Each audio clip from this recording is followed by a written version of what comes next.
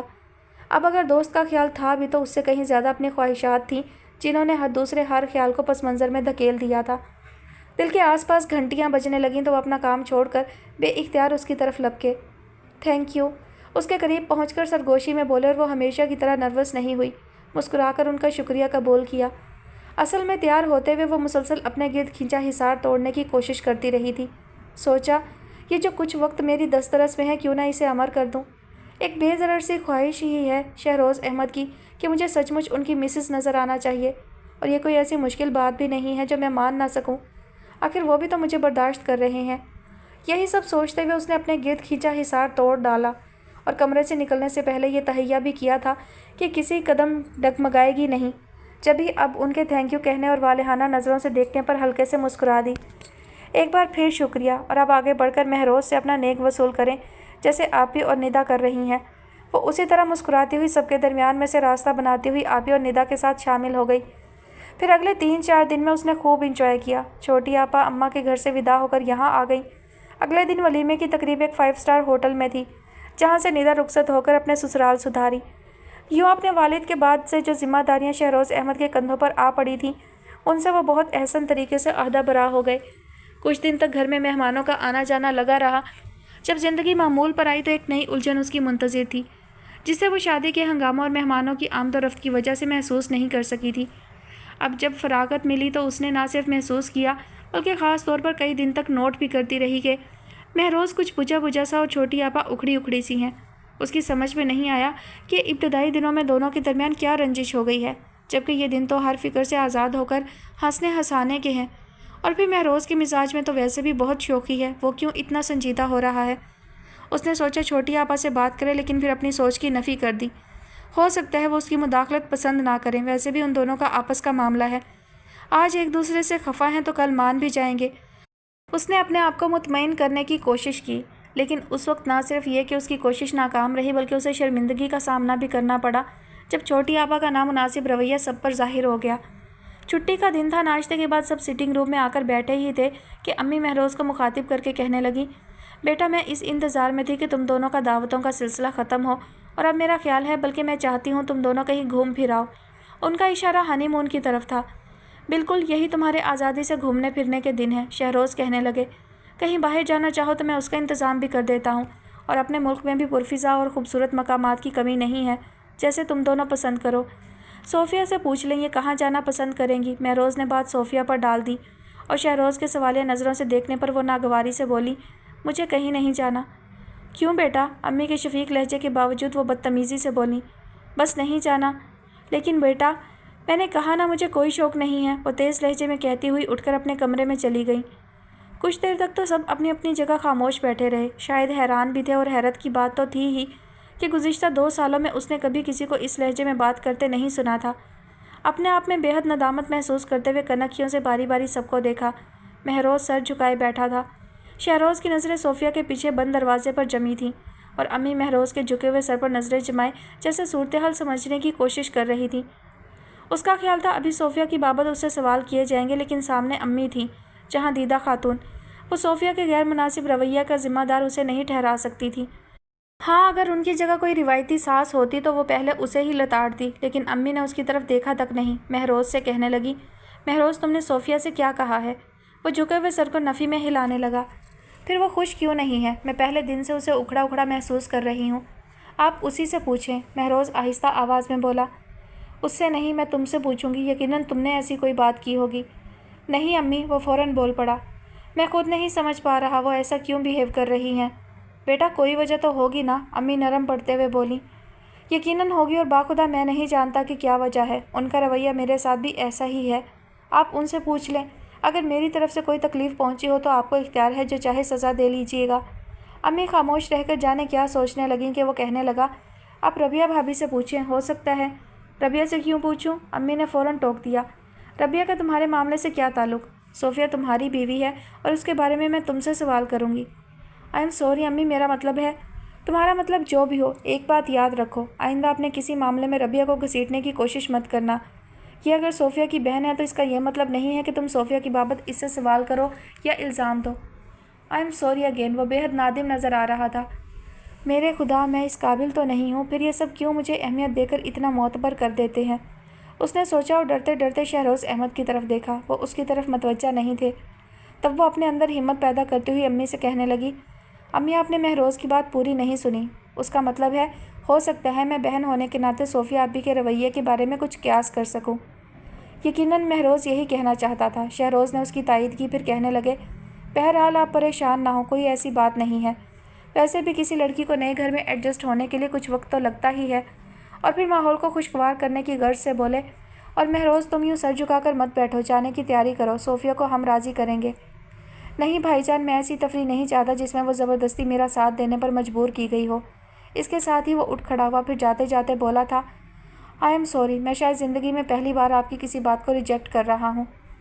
اس کا خیال تھا شادیوں سے فارغ ہونے کے بعد جب زندگی معمول پر آ جائے گی تب وہ کچھ دنوں کے لیے اماں کے گھر چلی جائے گی، لیکن چھوٹی آپا کے رویے نے گھر کے ماحول میں جو تناؤ پیدا کر دیا تھا اس نے اپنا جانا ملتوی کر دیا۔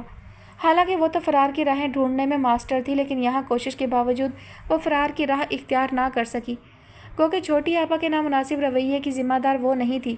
پھر بھی وہ گلٹی فیل کرتی۔ کئی بار چھوٹی آپا سے اس سلسلے میں بات کرنے کی کوشش کی کہ وہ ایسا کیوں کر رہی ہیں، لیکن انہوں نے اس کی بات کا جواب بھی نہیں دیا۔ کبھی ٹال جاتی اور کبھی ڈانٹ دیتی۔ وہ پریشان رہنے لگی۔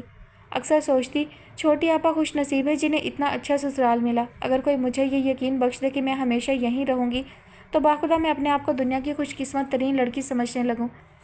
اس روز وہ ایک دن کے لیے اماں کے گھر آئی تو کہے بغیر نہ رہ سکی، اماں چھوٹی آپا اچھا نہیں کر رہی۔ کیا کر رہی ہیں؟ اماں اچنبے سے بولی۔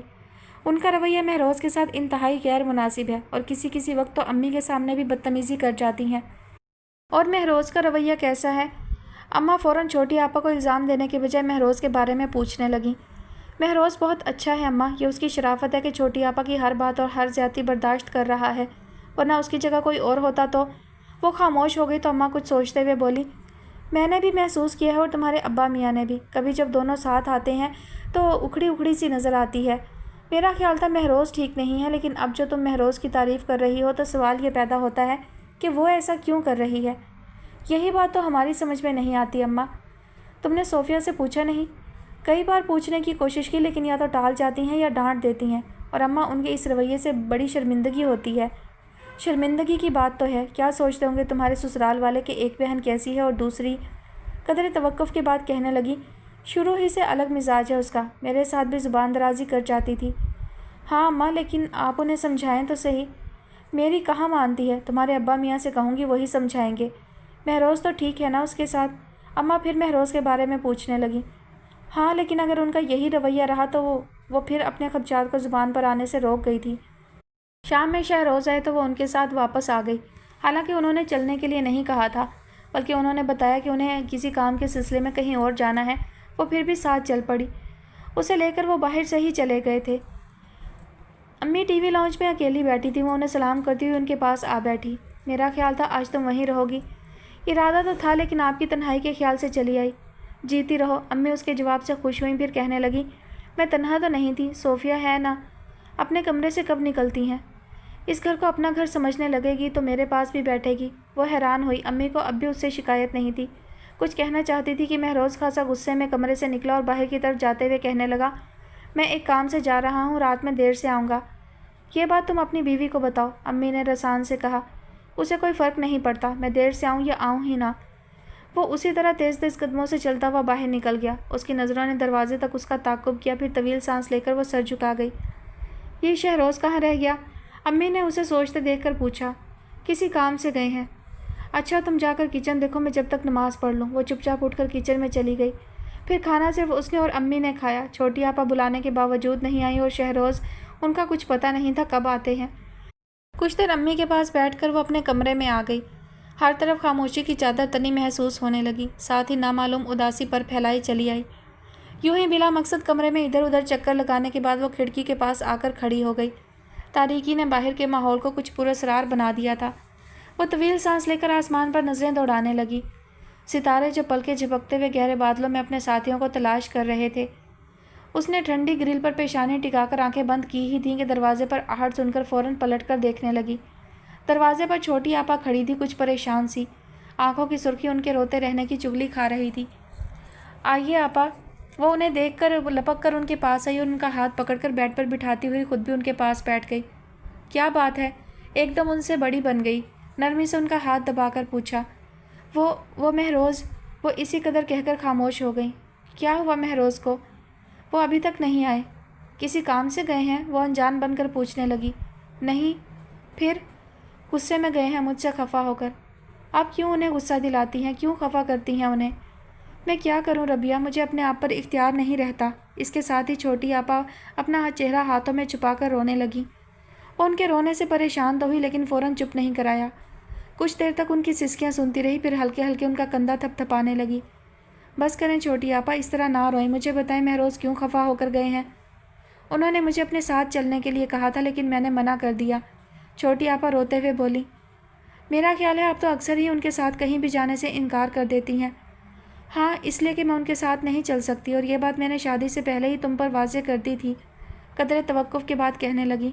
مجھے ان کے ساتھ چلتے ہوئے اپنا آپ بڑا عجیب سا لگتا ہے، بہت کمتر، اور لوگوں کی نظریں جس انداز سے ان پر سے ہوتی ہوئی مجھ پر ٹھہرتی ہیں وہ مجھ سے برداشت نہیں ہوتی۔ آپ لوگوں کی پرواہ کیوں کرتی ہیں؟ صرف مہروز کی پرواہ کریں، انہوں نے تو آپ سے کبھی کچھ نہیں کہا نا، بلکہ وہ تو آپ کے رویے سے اتنے پریشان رہنے لگے ہیں۔ صرف میرے رویے سے نہیں ربیہ، مجھے لگتا ہے میرا ساتھ بھی ان کے لیے پریشانی کا باعث ہے۔ آپ کا ساتھ؟ ہاں، زبردستی جو مسلط کی گئی ہوں ان پر۔ میرا خیال ہے شہروز بھائی نے مجھ پر ترس کھا کر… نہیں چھوٹی آپا، اس نے فوراً ٹوک دیا۔ آپ کا خیال غلط ہے، کسی نے آپ پر ترس نہیں کھایا، خود مہروز نے آپ کو پہلے پسند کیا، اس کے بعد اپنی امی کو پسند سے آگاہ کر کے آپ کے رشتے کے لیے ہمارے گھر بھیجا تھا۔ کیا؟ چھوٹی آپا ایک دم سر اٹھا کر اس کی طرف دیکھنے لگی۔ ہاں چھوٹی آپا، میں ٹھیک کہہ رہی ہوں، وہ بہت یقین سے بولی۔ جھوٹ کہتی ہو تم، اگر ایسی بات ہوتی تو تم مجھے پہلے ہی بتاتی۔ پہلے مجھے خود معلوم نہیں تھا، یہ تو ابھی 3-4 روز پہلے شہروز نے بتایا ہے کہ جس روز مہروز مجھے اماں کے گھر سے لینے آیا تھا اسی روز اس نے آپ کا نام لے دیا تھا۔ امی نے اس کی شادی کی بات چھیڑی تو اس نے آپ کا نام لیا۔ چھوٹی آپا اب بھی غیر یقینی سے اس کی طرف دیکھ رہی تھی۔ وہ ان کا ہاتھ اپنے ہاتھوں میں لیتے ہوئے بولی، اگر میرا یقین نہیں ہے تو شہروز یا پھر مہروز سے پوچھ لیں۔ چھوٹی آپا نے اسی کا یقین کر لیا اور پھر رونے لگی۔ ارے اب کیا ہوا؟ میں بہت بری ہوں ربیہ، مہروز کی محبت کو دکھاوا اور طرز سمجھ کر مسلسل ان سے لڑتی اور ان کی ہر بات ریجیکٹ کر کے انہیں خفا کرتی رہی ہوں، لیکن میں خود بھی کبھی چین سے نہیں رہی۔ ہر پل یہ احساس رہتا ہے کہ میں اچھا نہیں کر رہی، پھر بھی پتہ نہیں کیوں۔ آپ کا اتنا قصور نہیں ہے چھوٹی آپا، اصل میں ہمیں اور خاص کر آپ کو جن حالات کا سامنا رہا اور جیسے لوگوں سے واسطہ پڑا اس میں کسی کی محبت کا یقین مشکل سے ہی آتا ہے۔ پھر منفی سوچوں نے بھی آپ کی زندگی کو تلخ بنا دیا اور اپنے ساتھ ساتھ آپ نے پورے گھر کو اپنی لپیٹ میں لے لیا۔ بہرحال ابھی بہت زیادہ وقت نہیں گزرا، آپ تلافی کر سکتی ہیں۔ مجھے تو یہ سوچ سوچ کر شرمندگی ہو رہی ہے کہ سب لوگ میرے بارے میں کیا سوچتے ہوں گے۔ چھوٹی آپا واقعی نادم ہو رہی تھی۔ کسی نے کوئی غلط بات کبھی نہیں سوچی ہوگی، یہ سب بہت بڑا ظرف رکھتے ہیں، ان کے دلوں میں بے پناہ وسعتیں ہیں۔ آپ نے دیکھا نہیں کہ آپ کے اکھڑے رویے کو محسوس کرنے کے باوجود کبھی کسی نے آپ پر جتایا نہیں، آپ کو ٹوکا نہیں، بلکہ امی تو مہروز کو ڈانٹتی ہیں کہ اسی نے کچھ کہا ہوگا جب بھی آپ اکھڑی اکھڑی سی رہتی ہیں۔ اب میں کیا کروں؟ چھوٹی آپا پرسوچ انداز میں پوچھنے لگی۔ آپ کو زیادہ تردد نہیں کرنا پڑے گا، بس اپنے رویے پر شرمندگی کا اظہار ہی سب کے دلوں میں آپ کا ایک خاص مقام بنا دے گا۔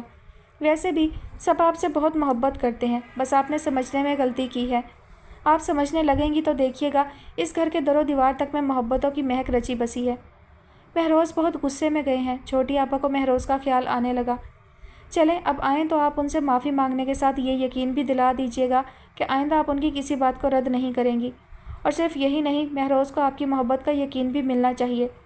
آپ تو خوش قسمت ہیں چھوٹی آپا، اتنے چاہنے والے لوگ ہر کسی کو نہیں ملتے۔ صرف میں نہیں، تم بھی۔ ہاں میں بھی، وہ افسردگی سے مسکرائی، پھر اٹھتے ہوئے بولی، چلیں آپ منہ ہاتھ دھو لیں۔ چھوٹی آپا اٹھ کر باتھ روم میں چلی گئیں اور جب منہ ہاتھ دھو کر تولیے سے صاف کرتی ہوئی واپس کمرے میں آئیں تو اسی وقت شہروز آ گئے۔ چھوٹی آپا پر نظر پڑی اور ان کی سرخ آنکھوں کو دیکھ کر پوچھنے لگے، خیریت؟ جی۔ چھوٹی آپا آہستہ سے جی کہہ کر کمرے سے نکلنے لگیں تو انہوں نے پکار لیا، صوفیہ یہاں آئیں۔ وہ پلٹ کر ان کی طرف دیکھنے لگیں۔ یہاں آ کر بیٹھیں، انہوں نے کہا تو وہ آہستہ قدموں سے چلتی ہوئی ان کے پاس آ بیٹھیں۔ روتی رہی ہیں؟ انہوں نے نرمی سے پوچھا، اور ایک یہی شخص جس کے سامنے بات بنانا یا جھوٹ بولنا انتہائی مشکل کام تھا، سر جھکا کر اعتراف کیا۔ کیوں؟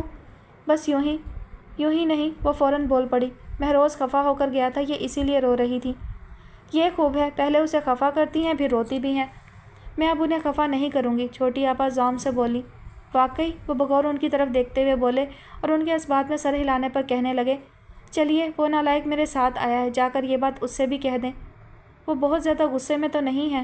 چھوٹی آپا نے سہم کر پوچھا تو وہ مسکراہٹ دبا کر بولے، بہت زیادہ غصے میں ہیں۔ عجیب ہیں آپ، خوامخواہ انہیں ڈرا رہے ہیں۔ وہ آگے بڑھ آئی۔ آپ جائیں چھوٹی آپا، کچھ نہیں ہوگا۔ تم میرے ساتھ چلو۔ چھوٹی آپا اس کا ہاتھ پکڑ کر ساتھ لیتی گئیں۔ اپنے کمرے میں داخل ہوئیں تو مہروز جوتوں سمیت صوفے پر نیم دراز تھا۔ اگر وہ اکیلی ہوتیں تو شاید وہ اسی طرح لیٹا رہتا، لیکن ساتھ ربیہ کو دیکھ کر فوراً اٹھ بیٹھا۔ آئیے بھابھی بیٹھیں۔ میں بیٹھنے نہیں آئی، یہ تمہاری زوجہ محترمہ یہاں آنے سے ڈر رہی تھی، انہیں چھوڑنے آئی ہوں۔ کیوں؟ میں آدم خور ہوں کیا؟ پتہ نہیں، ویسے شہروز نے ابھی ان سے یہی کہا ہے کہ تم آدم خور بن چکے ہو۔ اچھا، وہ ہنسا۔ ان سے کہہ دیں اگر میں آدم خور ہوا بھی تو انہیں کچھ نہیں کہوں گا۔ یہ بات تم خود ان سے کہہ دو۔ اس نے چھوٹی آپا کی گرفت سے اپنا ہاتھ چھڑایا اور جلدی سے باہر نکل آئی۔ اپنے کمرے میں آئی تو شہروز اسٹڈی میں جا چکے تھے۔ اس نے کچھ دیر رک کر ان کے بند دروازے کو دیکھا، پھر بے آواز قدموں سے چلتی ہوئی اپنے بیڈ پر آ لیٹی۔ اس رات کی صبح بڑی خوشگوار تھی۔ وہ کمرے سے نکلی تو مہروز اور چھوٹی آپا پہلے ہی سے امی کے پاس موجود تھے، اور چھوٹی آپا کے چہرے پر اتنی دھنک رنگوں کی برسات دیکھ کر وہ جان گئی کہ اس کی وہ بہن جس کے لیے وہ اپنے دل میں درد رکھتی تھی اور چاہتی تھی کہ اس کے سارے دل درد دور ہو جائیں، قدرت نے بڑی فیاضی سے انہیں محبتوں کی دولت سے مالا مال کر دیا تھا۔ وہ طمانینت کا احساس لیے ان سب کے درمیان آ بیٹھی۔ چھوٹی آپا کہہ رہی تھی، امی آپ نے مجھے ٹوکا کیوں نہیں، مجھے سرزنش کیوں نہیں کی؟ میں چاہتی تھی تمہیں خود احساس ہو، اور خود سے جو احساس جاگے وہ زیادہ دیر پا ہوتا ہے بنسبت دوسروں کے احساس دلانے سے۔ آپ نے مجھے معاف تو کر دیا نا؟ میری جان، مجھے تم سے کوئی شکایت نہیں تھی، پھر بھی اگر تمہارا اطمینان میرے ہاں کہنے سے ہوگا تو ہاں، میں نے تمہیں معاف کر دیا۔ امی شفقت سے مسکرائیں۔ اسی وقت شہروز صبح کی چہل قدمی کے بعد اندر آئے تو ماحول کا جائزہ لینے کے بعد مسکراتے ہوئے بولے، ہاں بھائی مہروز، اب ہنی مون کا کیا پروگرام ہے؟ صوفیہ سے پوچھیں۔ اس نے پھر بات صوفیہ پر ڈال دی، اور شہروز کے سوالیہ نظروں سے دیکھنے پر وہ مسکراتے ہوئے بولی، ہم کہیں نہیں جائیں گے۔ کیوں؟ بس یہیں رہیں گے امی کے پاس۔ بیٹا میرے پاس تو تمہیں رہنا ہی ہے، اچھا ہے کچھ دنوں کے لیے گھوم پھر آؤ۔ امی نے کہا تو مہروز فوراً ان کی تائید کرنے لگا، بالکل بالکل، زیادہ نہیں، بس 2-3 مہینے۔ سب کے ہنسنے پر سر کھجاتا وہ بولا، نہیں، شاید کچھ غلط کہہ گیا۔ زیادہ بوکھلانے کی ضرورت نہیں ہے، جا کر تیاری کرو۔ شہروز کے کہنے پر وہ دونوں ایک دوسرے کو اشارہ کرتے ہوئے اٹھ کر چلے گئے۔ میرا خیال ہے میں ذرا ناشتے کا انتظام دیکھ لوں۔ وہ اٹھ کر کچن میں آ گئی۔ بہت دنوں سے جو چھوٹی آپا کے رویے کی وجہ سے دل پر بوجھ سا آ پڑا تھا وہ ہٹ گیا تو وہ اپنے آپ کو بہت ہلکا پھلکا محسوس کرنے لگی۔ دل میں ہلکا سا بھی خوشی اور طمانینت کا احساس جاگے تو ہر شے نکھری ہوئی لگنے لگتی ہے۔ وہ بھی خوش تھی اور ناشتے کی ٹیبل سجاتے ہوئے ہلکے ہلکے گنگنا بھی رہی تھی۔ پھر شام میں وہ ہنی مون کے لیے روانہ ہو گئے۔ وہ شہروز کے ساتھ انہیں چھوڑنے ایئرپورٹ آئی تھی۔ مہروز کی شوخیاں اپنے عروج پر تھیں اور چھوٹی آپا کا وہ ایک نیا روپ دیکھ رہی تھی۔ ایک ہی دن میں کتنی بدل گئی تھیں، آنکھوں میں جیسے کسی نے ستارے بھر دیے ہوں۔ انہیں خدا حافظ کہتے ہوئے اس نے دل ہی دل میں ان کے لیے بے شمار دعائیں مانگ ڈالیں۔ کہیں اور چلنا ہے؟ واپسی میں شہروز اس سے پوچھنے لگے۔ نہیں، امی اکیلی ہوں گی، ہمیں اب گھر چلنا چاہیے۔ انہوں نے خاموشی اختیار کر لی، جسے محسوس کیے بغیر وہ سیٹ کی پشت سے سر ٹکاتے ہوئے بولی، پتہ ہے شہروز، آج میں بہت مطمئن اور خوش ہوں۔ کیوں؟ چھوٹی آپا کو مطمئن اور خوش دیکھ کر آپ شاید اندازہ نہیں کر سکتے کہ میں ان کی طرف سے کتنی پریشان تھی۔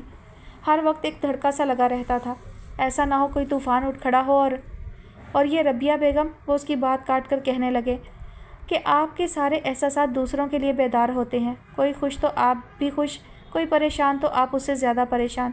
کسی کی زندگی میں طوفان آنے والا ہے تو دھڑکا آپ کو لگتا ہے، نیندیں حرام ہو جاتی ہیں آپ کی۔ میں پوچھتا ہوں خود اپنے لیے آپ کے احساسات کیوں نہیں جاگتے؟ آپ کو اپنا خیال کیوں نہیں آتا؟ کبھی سوچا کہ خود آپ کی زندگی میں کتنا بڑا طوفان آنے والا ہے؟ شہروز احمد، ہونٹوں کی بے آواز جنبش کے ساتھ اس نے پلکوں کے در بند کر لیے۔ شہروز احمد کچھ دیر تک انتظار کرتے رہے کہ وہ کچھ کہے گی، لیکن وہ کچھ نہیں بولی۔ تب انہوں نے اسپیڈ آہستہ کرتے ہوئے گردن موڑ کر اس کی طرف دیکھا۔ وہ آنکھیں بند کیے چپ چاپ بیٹھی تھی، چہرے پر کسی قسم کا کوئی تاثر نہیں تھا، جبھی وہ جان نہیں سکے کہ وہ ضبط کی جانے کن منزلوں سے گزر رہی ہے۔ آپ نے میری بات کا جواب نہیں دیا، وہ دوبارہ اسکرین پر نظریں جماتے ہوئے اس سے مخاطب کرتے ہوئے بولے تو وہ آنکھیں کھول کر کچھ دیر تک سامنے دیکھتی رہی، پھر کہنے لگی، میں جانتی ہوں مجھے کتنے بڑے طوفان کا سامنا کرنا ہے۔ اچھا؟ وہ یوں ہنسے جیسے اس کا مذاق اڑا رہے ہوں، اور وہ پرواہ نہ کرتے ہوئے بولی، میرے لیے اگر خوشیوں کے دروازے بند ہو گئے ہیں تو اس کا یہ مطلب تو نہیں کہ کسی کی خوشیوں میں بھی شریک نہ ہوں۔ کیا آپ سے کس نے کہا کہ آپ کے لیے خوشیوں کے دروازے بند ہو گئے ہیں؟ کون کہے گا، میں خود سمجھتی ہوں، وہ زہر خند سی بولی۔ غلط سمجھتی ہیں آپ، وہ بڑے جم کر بولے تھے۔ میں اس وقت بحث نہیں کروں گی، اور پلیز آپ بھی اس وقت میری ذات کو موضوع نہ بنائیں، وہ بات ختم کرتے ہوئے بولی۔ کیوں ڈرتی ہیں آپ؟